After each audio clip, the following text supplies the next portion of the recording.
Despite a recount establishing the petitioner to have garnered the highest number of votes, they were not declared duly elected. In these cases, the trial court was of the view that a scrutiny and recount was not an end in themselves. This court, in John Oro Oyoka versus IEBC and others, held that even where the criteria in Section 80, subsection 4 are met, a winner cannot be declared if the impugned election was fundamentally flawed. In the instant case, there are good reasons for this court not to declare the third and fourth respondent as duly elected. First, the scrutiny and recount exercise conducted by the DR did not show the third and fourth respondent as apparent winners of the election.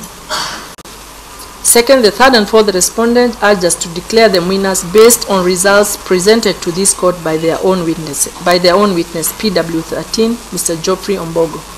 In our considered view, PW13 or any other person except IEBC cannot provide and produce any electoral results that an election court can use to declare any person a returned candidate.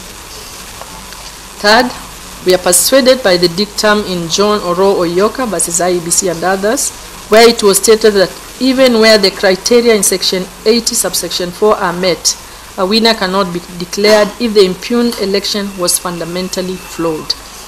In this appeal, the trial court made findings of fact that we have no jurisdiction to delve into, that there are other flaws and irregularities disclosed in the tallying process that make the declared results indeterminate as to who the winner is.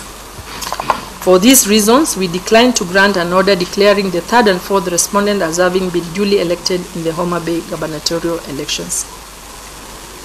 The final issue is whether the appellants are entitled to a declaration that the third and fourth respondents and PW3, Gordon Ombogo, committed an electoral offense.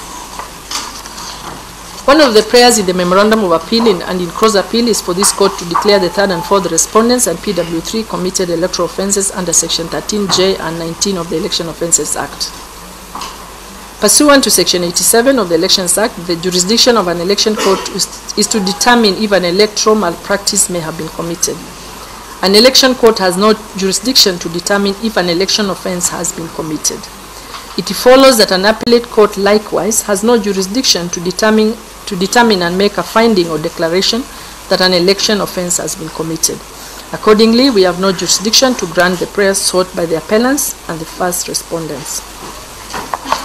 At the High Court, the appellants in ground 13 of the Memorandum of Appeal contend that the trial judge erred in law and in fact by subjecting the appellants to paying excessive costs. The first and second respondents in cross appeal also urged that the trial court awarded excessive costs.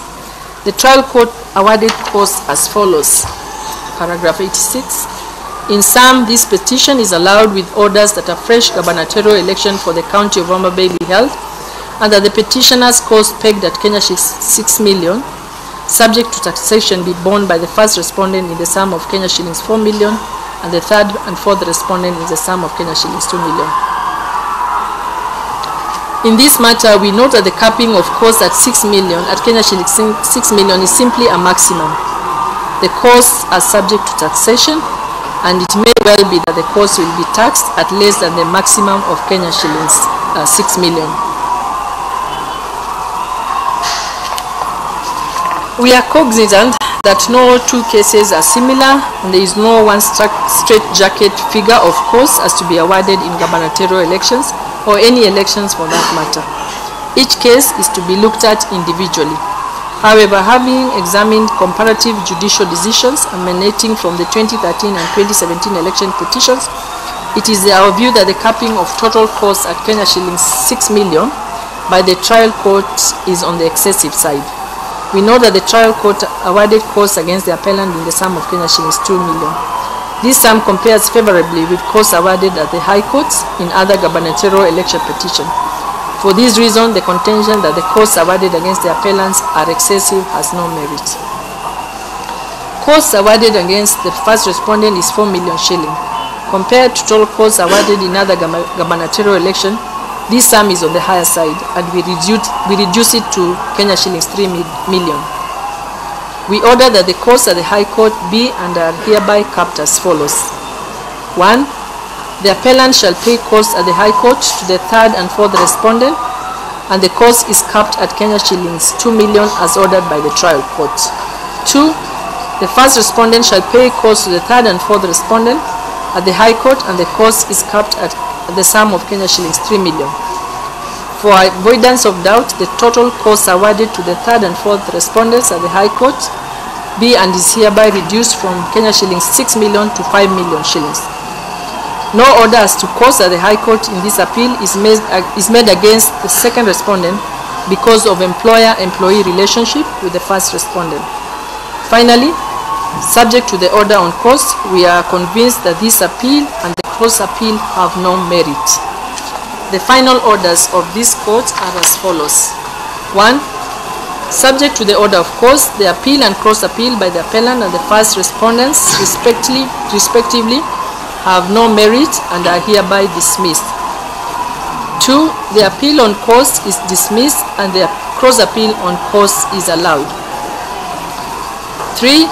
Subject to the variation on order for costs made herein above, the judgment delivered on 20th of February 2018 in Homa Bay High Court Election Petition number 1 of 2017 be and is hereby confirmed and upheld in its entirety.